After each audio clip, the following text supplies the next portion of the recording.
یہ مجھے بھی خبر ابھی معلوم ہوئی ہے کہ حیدرآباد کے 2 ٹریول ایجنسی، ایک Fly Zone Tours and Travels اور المکہ حج عمرہ کے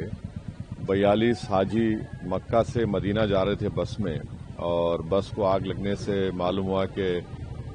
صرف ایک شخص کی جان بچی ہے، کنفرم نہیں ہے، بعض کہہ رہے ہیں کہ پوروں کا انتقال ہو گیا۔ تو میں نے انڈین ایمبیسی ریاض میں جو ڈی سی ایم ہے ابو میتھن جارج صاحب سے میری بات ہوئی،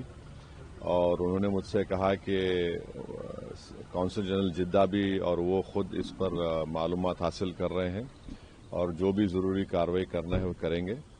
اور ساتھ ہی ساتھ میں نے ان تمام عمرہ پیسنجرز کے دونوں ٹریول ایجنسی سے ویزا ڈیٹیلز لے کر consul general of India Jeddah کو اور D C M Indian embassy Riyadh کو اور ساتھ ہی ساتھ فارن سیکرٹری کو میں نے ای میل کیا ہے۔ میری بھارت سرکار سے اور خاص طور سے ایکسٹرنل افیئرز منسٹر سے جے شنکر صاحب سے یہ ریکویسٹ ہے کہ وہ امیڈیٹلی اس پر دیکھیں، اور اگر جن لوگوں کی ڈیتھ ہوئی ہے ان کے پریوار یہ چاہ رہا ہے کہ ان کی ڈیڈ باڈیز جلد سے جلد انڈیا کو لائی جائے،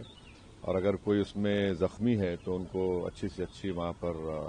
ان کو علاج ہو سکے۔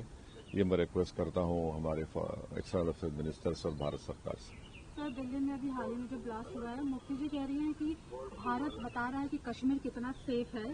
لیکن دلی میں جو بلاسٹ ہوا ہے دلی بھی اب سیف نہیں ہے۔ جو کیندر کی پالیسیز ہے وہ پالیسیز ایسی ہے کہ کشمیر نہیں، دلی بھی اب دیکھیے، میرا ماننا یہ ہے کہ جو ٹیررسٹ ایکشن دلی میں ہوا، اب تو این آئی اے نے کہا کہ سوسائڈ بمبر تھا، ہم اس کا کنڈیم کرتے ہیں۔ ٹیررزم کی کوئی جگہ نہیں ہے، اس کا پوری طرح سے کنڈیم کرنا ہے، اور جس طریقے سے انہوں نے پلاننگ کی، کانسپریسی کی، ایلیج کانسپریسی کی، یہ سب باتیں آ رہی ہیں، تو اس میں کھلی صاف طور پر ہم اس کا کنڈیم کرتے ہیں۔ سر، اسی پہ کشمیری مین کو بھی اریسٹ کیا گیا ہے کے تھرو، جس نے بام کو وہاں پہ کروایا تھا۔ جو بھی ہے، اب تو انویسٹیگیشن چل رہا ہے، تو آپ پر ہم کوئی کنکلوژن پر نہیں آ سکتے، مگر یہ جو انسیڈنٹ ہوا دلی میں جس میں 10 لوگوں کی موت ہوئی، پھر انفارچونیٹلی نوگام میں بھی